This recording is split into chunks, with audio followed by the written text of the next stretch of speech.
I teach research science courses. I've taught psychoeducational assessment courses, lots of stuff related to kind of research and assessment. So when Melanie asked me to put together a workshop for you on assessment, of course I got very excited, but then when she told me it was going to be an hour, I started to panic. Because how do you possibly convey all of the important concepts that need to be conveyed about assessment and building strong common assessments in a 1 hour overview session? So I really had to think very strategically about the key concepts that I want you to walk away from this workshop with. And also what resources that might be beneficial for you as you go on to build your own formative assessments, common assessments. How many of you work in districts where you have developed or are developing some sort of common assessment? Okay. How many of you that have those common assessments are using existing item banks? Existing item banks. Okay, sometimes. So how many of you are creating your own test questions? Yeah, exactly. That's kind of what I thought that it was going to be. So what is the purpose of assessment in your minds? Yeah, see if they're meeting the standard. What are other purposes? Guide instruction. Exactly. What are some other ways in which we use assessment in education? To decide on strategy. Yeah, exactly.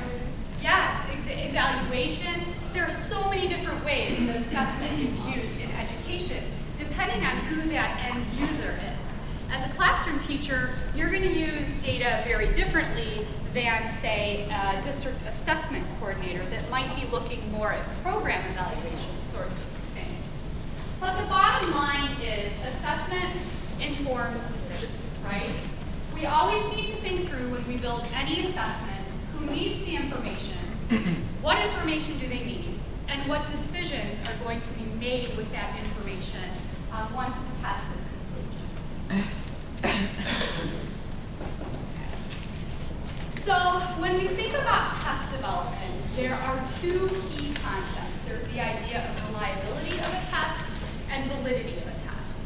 And I'm not going to turn this into a full-blown stats lesson, but these are two core concepts that undergird any assessment that you are giving, whether it's high stakes or whether it's a 5-item common assessment in your classroom that only you are going to use. So the idea of reliability, what do we mean by reliability? It's the consistency of a measurement. That's it, consistency. So I always use my example of 3 bathroom scales. Let's say for argument's sake that in reality I weigh 100 pounds. I don't, way more than that. But just for argument's sake, I weigh 100 pounds. And I have a bathroom scale that I get on every day, and it tells me that I weigh 125. Every single day, 125. I have another bathroom scale that I get on, it tells me I weigh 100 pounds. I have a third bathroom scale because, you know, I'm really, really into weighing myself, again, dating me. And that third bathroom scale, on any given day, might tell me that I weigh 105, 110, 120, 115. Which of those 2 scales are reliable? 125. The what? The 125. 125 every time, and which other one? The 100 every time. Right, exactly. So the 100 and the 125, that one that's variable, a lot of error in that, I should probably throw that guy away. The 125, it's reliable, right? Because it's consistent. Is it valid? Right, exactly. That's where that other core concept of validity comes in that I'll talk about in just a second. So when we talk about consistency or reliability of a measurement, there are a lot of factors that go into determining if a measurement is reliable. But the crux of everything is we want to try to make it as reliable as possible. And the way that we do that is by minimizing what we call test error.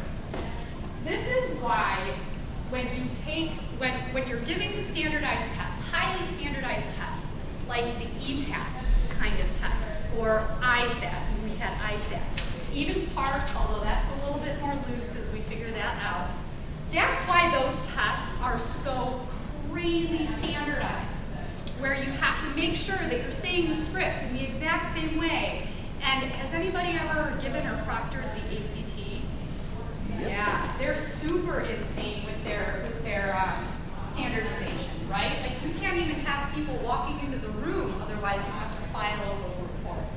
The whole purpose of that is not to make your lives difficult, although sometimes it does.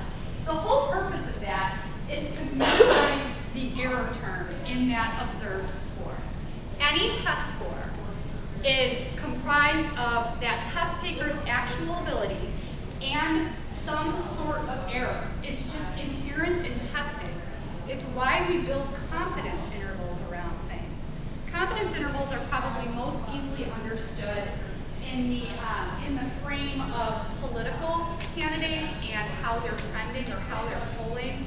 If any of you have ever heard Obama's approval rating is 48%, plus or minus 2. They kind of say on the end. That plus or minus 2 means his approval rating is probably somewhere between 46% and 50%. But we don't know. There's variability in the score. Always variability in test scores as well. We can't get rid of that error, but we want to try to minimize it. So what's the take home for you? Even when you're giving common assessments, you want to try to make sure they're as standardized as possible. So my social studies group, for example, common assessments means that more than one teacher is giving that exact assessment, right? So you want to make sure that you're giving that assessment at approximately the same time in the curriculum, in approximately the same way. You don't want to say like, hey guys, just take this test, I'm going to be over here, let me know when you're done. When you're saying something like you have 25 minutes to complete this test, it has to be done in pencil. When you're done, please turn it over. Do not look at the test until I tell you to start. Very different, very different. You're going to have error because you're doing it differently than Phil is doing it, for example. So when we're thinking about common assessments and more than one person using them, think very carefully about putting something at the top, some sort of administration directions, so that everybody is administering the test in approximately the same way, so that that error term is minimized, and therefore your results are comparable across teacher. That you're actually measuring how well that student is responding to the curriculum. You're not measuring how well they're responding to lapse versus standardized directions. Lots of things can introduce measurement error, and you can read those there. Some of them are a little bit more obvious than others.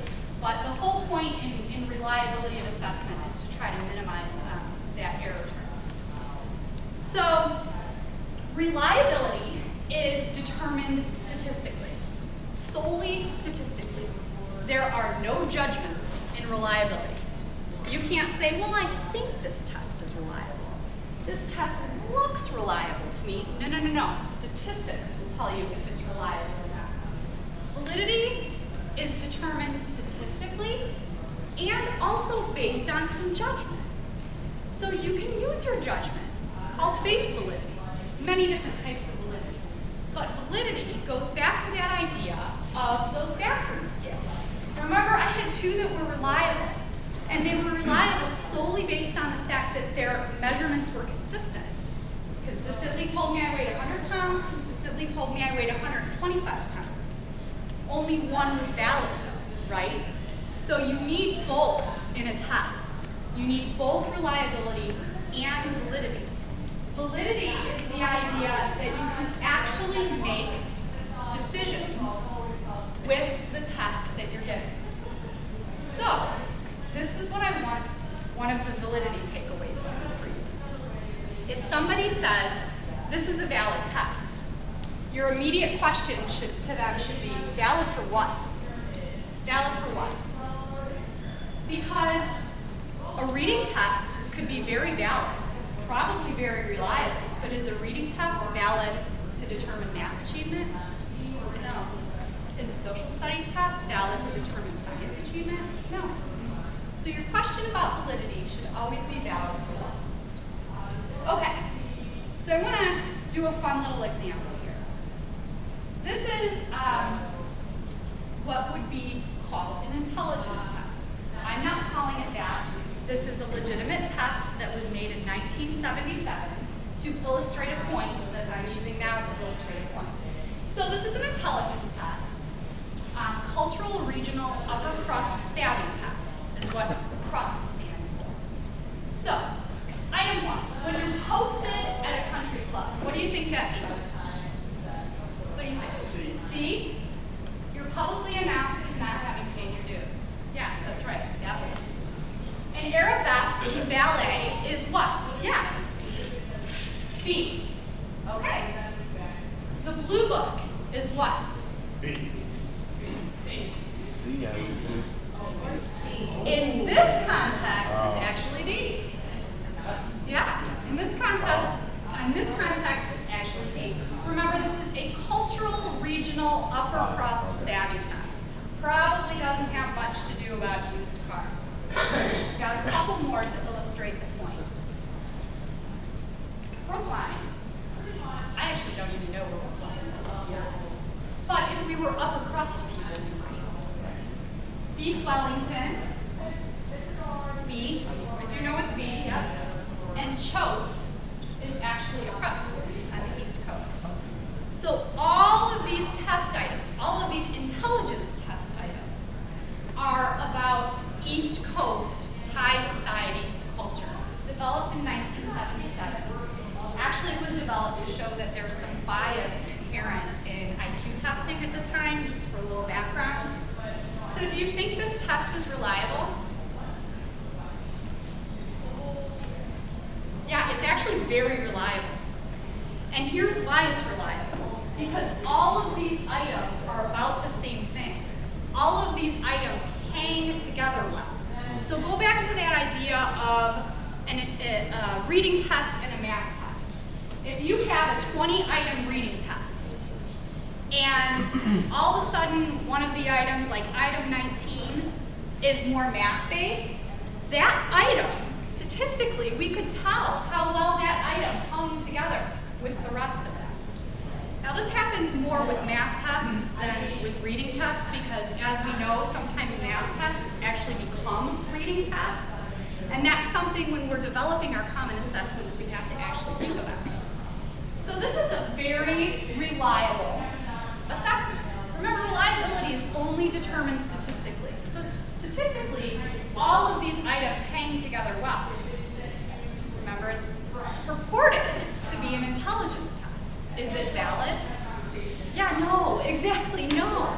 So it's kind of a fun little, yeah, you can have a test that's very, very reliable, but not necessarily valid. So I want to talk about reliability in common formative assessments. I'm calling them common formative assessments. Common assessments is also another terminology to use. So just to be sure, I mean the same thing. If you're using any sort of common formative assessment that uses a rubric or something that's a little bit more subjective in nature, you have to establish what's called Interrater Reliability. Does anybody know what that is? Would somebody tell us what it is? Yeah, go ahead. So if we were all maybe grading the same sixth grade science essay answer, we would all need to sit down with a sample and score them together and make sure that we are all giving distance, 3, 4, 4, and there's some range. Exactly. But you can't give it a 2 and I give it a 5 Right. all the time. So why can't he give it a 2 and you give it a 5? Well, then you want to have, it's not reliable. Right, it's not reliable, and there's tons of error inherent in that reported test score for that group of students. So yeah, if you're using rubrics, scoring essays, things that are a little bit more subjective in nature, you have to establish that idea of inter-rater reliability. Test-retest reliability.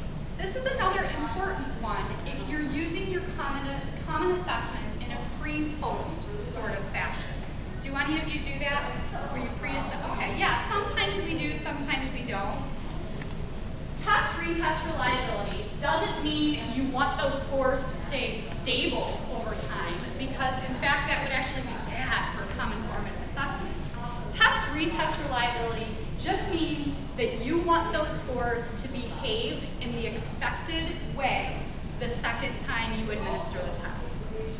So if for every single group of students you give a pre-test and then instruction and then a post-test, and every single group of students bombs that post-test, it could have been your instruction, but it also could be a function of the test as well. And that gets into some other statistical concepts, item difficulty. Go ahead. Because there was one word that I figured was wrong. Yeah, right. What word out there exactly? Right. And if you have a 5-item CFA and one item is bad, boy, that can kind of blow the whole thing. So yeah, you always have to kind of think about that. Is it a function of the test, or is it a function of the teaching? And boy, if it's a function of the test, you better know that ahead of time if type 2 or common assessments are used as part of your teacher evaluation, which we'll get into that in just a second as well. Internal consistency is kind of like the big kahuna, the big granddaddy of reliability. And that's that idea that I mentioned previously, that you want to make sure all of your items are hanging together. You want to make sure if it's a math test that all of your items are assessing math. If it's a reading test, all of your items are assessing reading. If it's social studies, they're assessing social studies, U.S. history, where you don't have a world geo question thrown in there, for example. And again, there are ways statistically to look at this. There are even ways statistically to say it's this item right here. It's this item with that word that nobody understands that's lowering my internal consistency, so I'm going to throw out that item. The whole purpose of me telling you this, the bottom line is when you develop common assessments, you have to pilot them. You cannot just give them as a high stakes, my evaluation is tied to this baby, without proper piloting and without proper item analysis. That is so, so very important. That's why if you do have access to something like an item bank, I actually recommend using it, because most likely those items have already been vetted by some sort of testing company or testing house. Not always the case, but most times that's usually the case. When you're creating them on your own though, that can get scary if you don't have this background in test development. And of course, why would you? You didn't go to school for a background in test development. So it's important to learn as much as you can about this. So we talked a little bit about why we're using common assessments. And I think this bullet point right here is very important. Many people want to use common assessments to be predictive of how they'll do on some other future high-stakes assessment. Or we want to use them for other high-stakes decisions, such as our growth rating for our teacher evaluation under para. We can absolutely use them for both of those things, provided that we've determined in advance that they're reliable and that they're valid.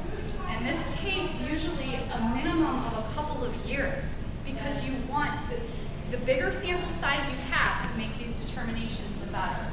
If you work in a small school and you have 100 ninth graders, okay, well 1 year you're making your data decisions based on if your CFA is reliable and valid based on 100 students. Well, if you give it the next year, you've got 200 students, which means that it's a little bit more of a robust data set, robust to outliers, because you could have a really high achieving set of students the first year, or a really low achieving set of students the first year. And if you've only got a sample size of 30, 40, 100 is getting up there to where it's a little bit more robust to those violations of outliers. But you really want to do it for a couple of years. That's why people that are really doing para well started their common formative assessments 2 or 3 years ago. And most of us, sadly, are not in that situation. How long have you guys been doing them in your district? Anybody mind sharing? We've been doing it for the past 5 or 6 years. Oh, great. But every year there is some kind of weekends, so we're always making new ones. Oh, okay. Target.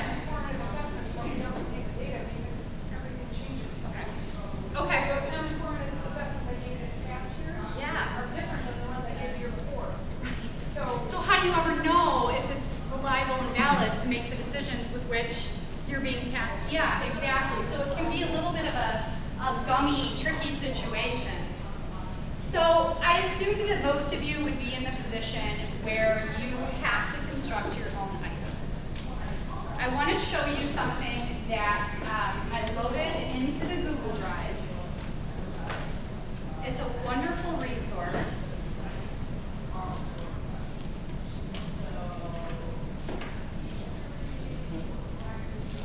62-page resource on writing effective test questions. All different kinds of test questions, multiple choice, true, false, short answer. Now, it seems like writing a test question, come on, we've all written test questions, right?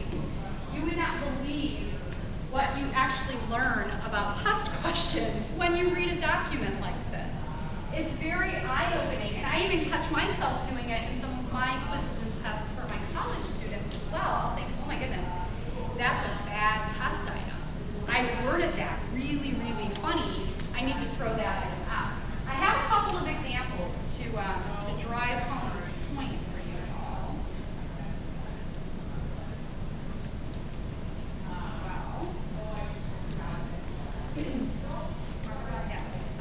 Okay, so this is a multiple choice item. Go ahead and read it.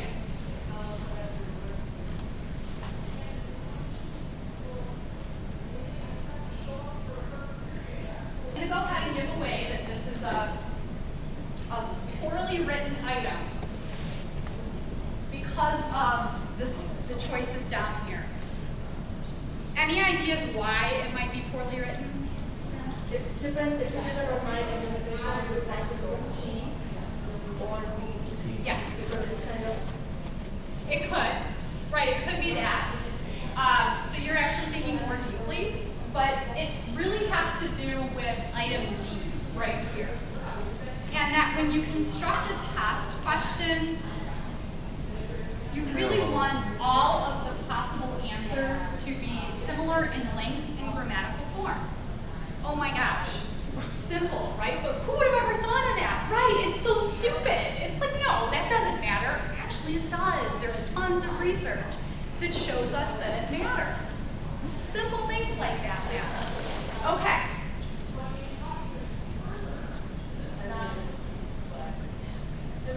That might be a better option. Okay, so look at this one. Why do you think this could be better written? Put the answers in order. What was that? Put the answers Yeah, in order. exactly. This is a really simple example. So that would be a better way to do it, but I cannot tell you how much. Sometimes I'm asked to review teacher-created tests for districts, and these teacher-created tests will already have been vetted by multiple people before they get to me, and I can't tell you simple things like this. These are people that have sat through my workshops, and then they get to me to vet, and I'm like, no! Do you not listen? Put that in numerical order! So another simple example of why it's actually kind of hard to write even silly little, what we think of as silly little multiple choice questions. So, and Carrie, I'm gonna use you as an example. So all week, Carrie and I have been sitting back here constructing survey questions for a survey that eventually will ask you all to participate in. Not the one that you're getting next week. This one will come much later, like October or November. The discussions that we've had about silly little things like the wording of an item, we probably spent 5 minutes parsing apart the wording of one item the other day, because she too was an assessment. So see, these are the things that I'm hoping you take away. It's okay to be an assessment nerd. It's okay to be an item writing nerd. In fact, we want you to be, because it increases the reliability and the validity of those tests. And then we can feel much more comfortable and confident making some of those high-stakes decisions. Let's see. So I want to show you another resource that I put up. This one talks specifically about the process of designing a common quality assessment. And it breaks it down into really simple terms even an overview on the last page. So I would highly suggest that if any of you are in the process where you're revamping your common assessments or looking at how well your common assessments are actually functioning, that you turn to this document. It's a short 6-page guiding document. Then when you go to write those items, use that longer 60-page document that has all kinds of examples of how to write good questions. But the bottom line is you want to have somebody that is able to examine some very basic things about your test items.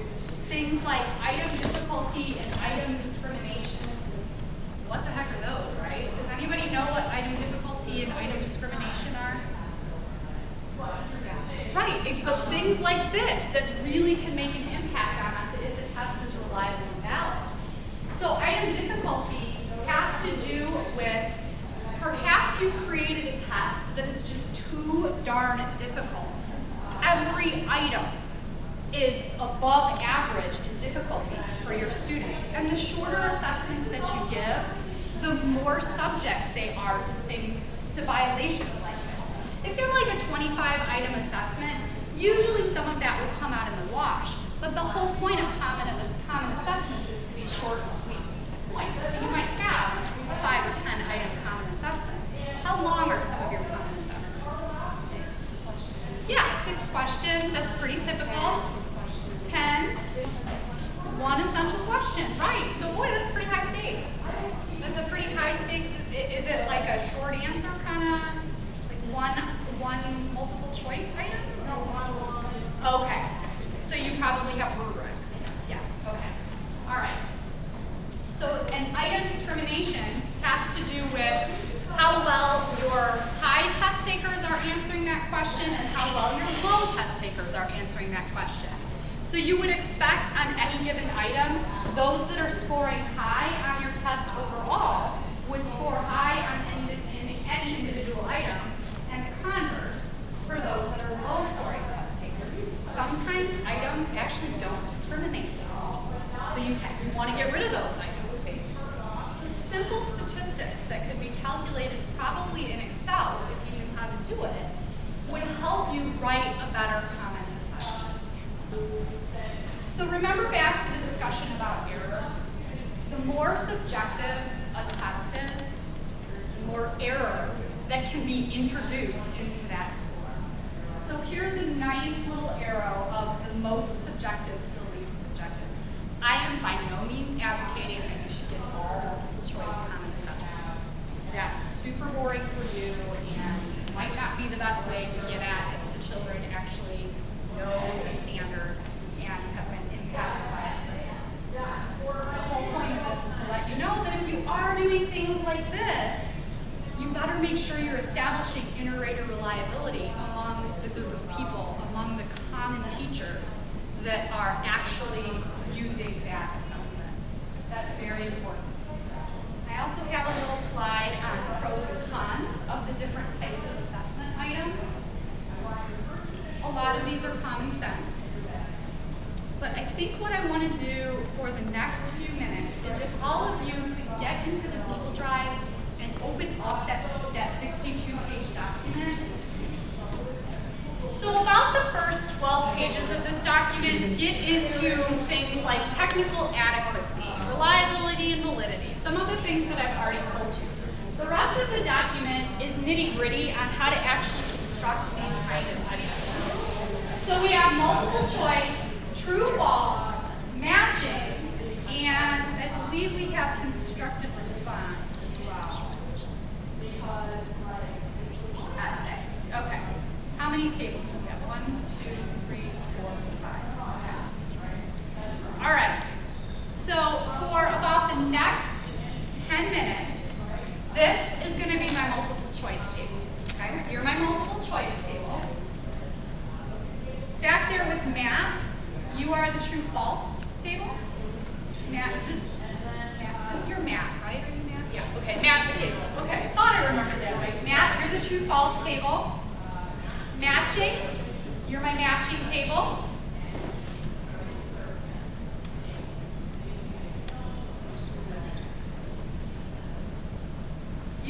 fill in the blank, and essay. So for about the next, is that okay? You can trade. You can trade. Yeah, they are the hardest to grade.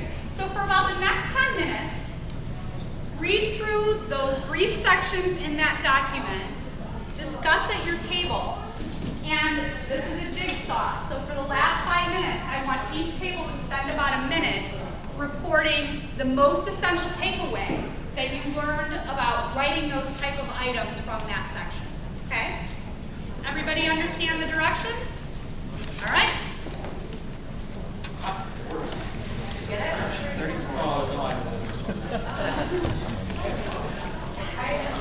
We are coming back together. We're going to start with hearing from our multiple choice group. So multiple choice group, if you had to impart a couple nuggets of wisdom onto your colleagues about writing multiple choice items, what would it be? They're difficult to do. Difficult. It is. They're very difficult. To write a good multiple choice question. Or they can be very effective, but it's like you need to make sure you have multiple distractors. You need to make sure that the stem of the question is clear and concise.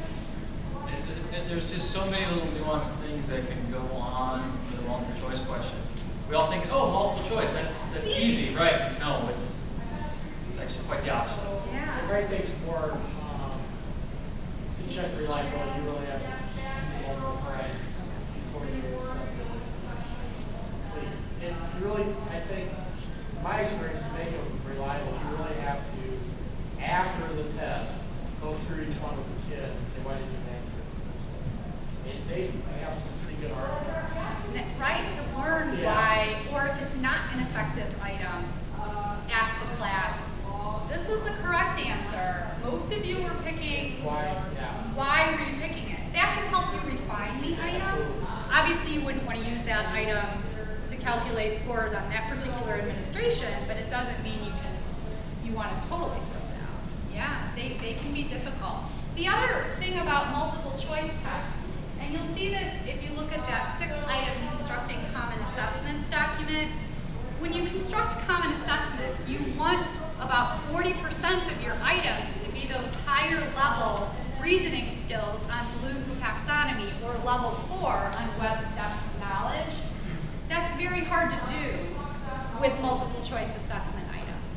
But they're also the ones that are the least subjective as well. So it's kind of, you're kind of in this weird catch-22 when you're using them. I'm guessing you don't do it. I'm guessing that if you're looking at a large number of multiple choice questions, a large number of sets scan count, Right, right. It depends on how large the group is, things like that. Otherwise, it's pretty hard to do. Yep. True, false? Well, I was going to Oh, say, yeah. and with Park now wanting to check all that apply, Right. and are, all of the above, none of the above, and it's becoming, that's really hard to make. It is. In fact, I think that very document discourages against using all of the above. Yeah, yeah. Or negative. Yep, negatively worded, it can be confusing. You were the true false group, correct? Okay. Your nuggets of wisdom. Basically, you need a large amount of questions to make it really assess well, but they are valid questions, and they're valid most if you can keep it to one simple statement, testing one single idea. If the test is going to be entirely true false, suggested 75 way. It's crazy, isn't it? Who has that much time? Who wants to use a 75-item true false test? Not me. And to keep it simple when writing them, not a lot of verbiage, and use familiar vocabulary. Thank you. All right, I'm going to go to this group back here. What did you have? We have matching. Matching. Tell us about matching. You want to have more choices than premises. So like,